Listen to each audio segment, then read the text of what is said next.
broken, yes, Ben!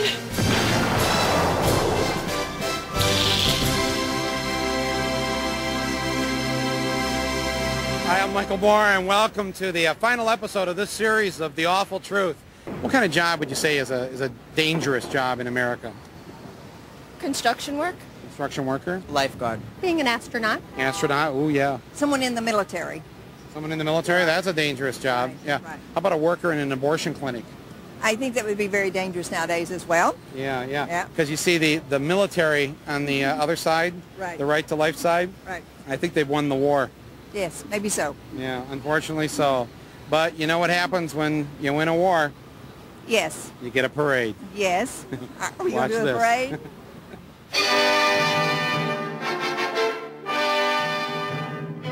The war is over! Abortion virtually unobtainable in USA! Terrorists celebrate! The war over abortion is over! The right to life anti-abortion forces have won! Now, in 86% of the counties across America, a woman cannot exercise her constitutional right to an abortion! Though the Supreme Court ruling known as Roe v. Wade is still officially on the law books, in city after city, abortion clinics, hospitals, and doctors have raised the white flag and closed their doors, saying bye-bye abortion forever! Yes, it's a resounding victory for the anti-abortion forces, and it comes remarkably during a pro-abortion rights administration. War strategists for years to come will study how such a small army was able to defeat the vast majority of Americans, nearly 70%, who were pro-choice.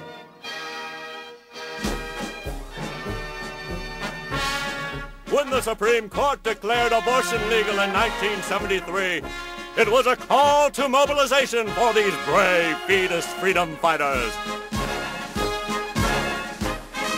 We have a simple position.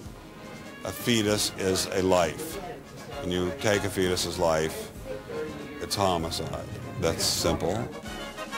And for nearly 30 years, they waged a war few thought possible to win.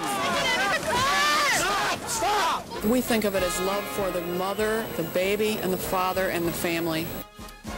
Unlike other, less successful terrorist activities like the World Trade Center or Oklahoma City bombings, these savvy fighters were able to elude the police, escape detection, and live to fight another day. And fight they did.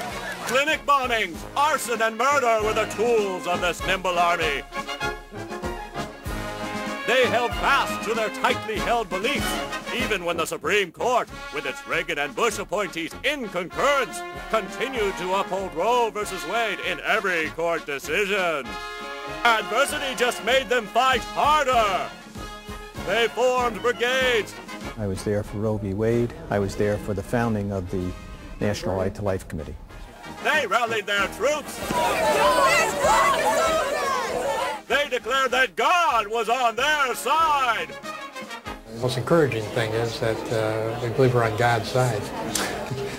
And after intense debate on what weapons their troops should deploy, I think there certainly is a difference of opinion about how to solve these problems, whether we're going to do it by killing people, whether we're going to do it with love. The choice was obvious. Abortionists are murderers.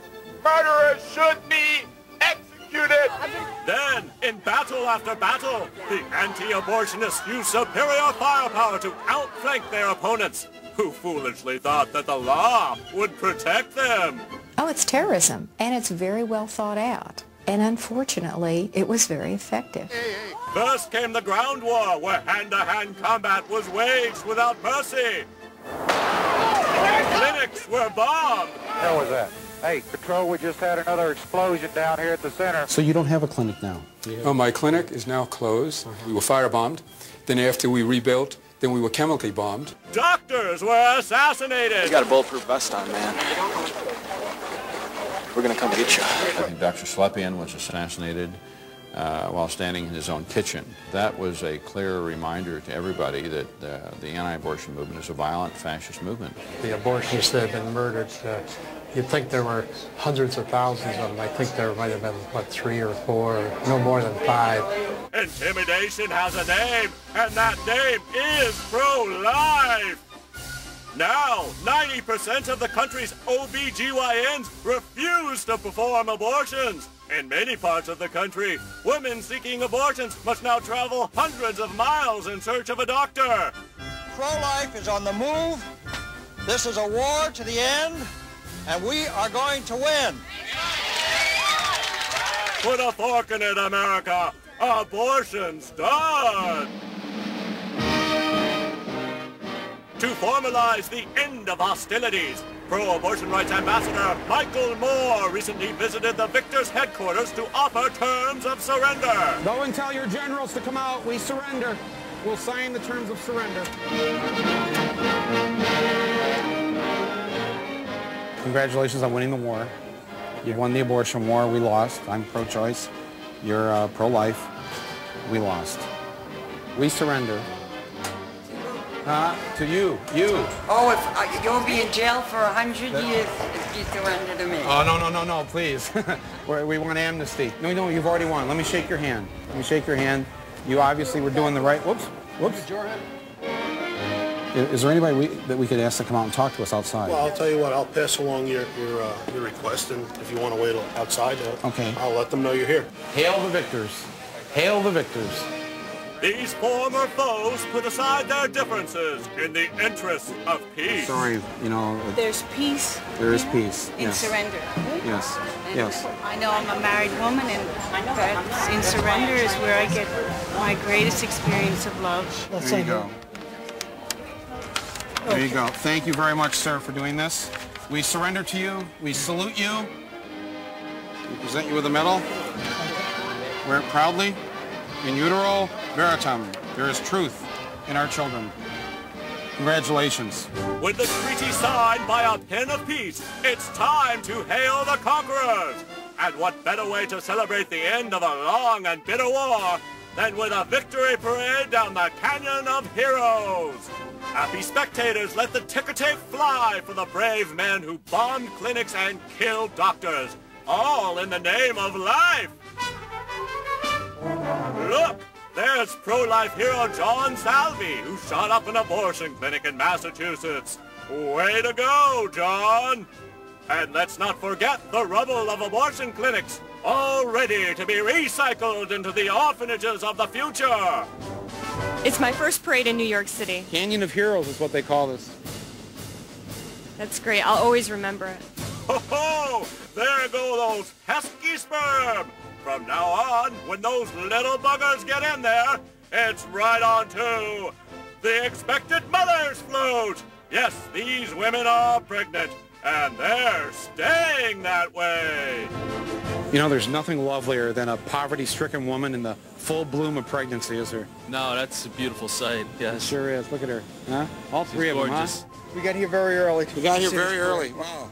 What do you think of the parade here, huh? It's a little scary to me. Yeah. I think the message of this parade is quite clear, right? Yeah. If you don't like the law, just blow something up. Yeah.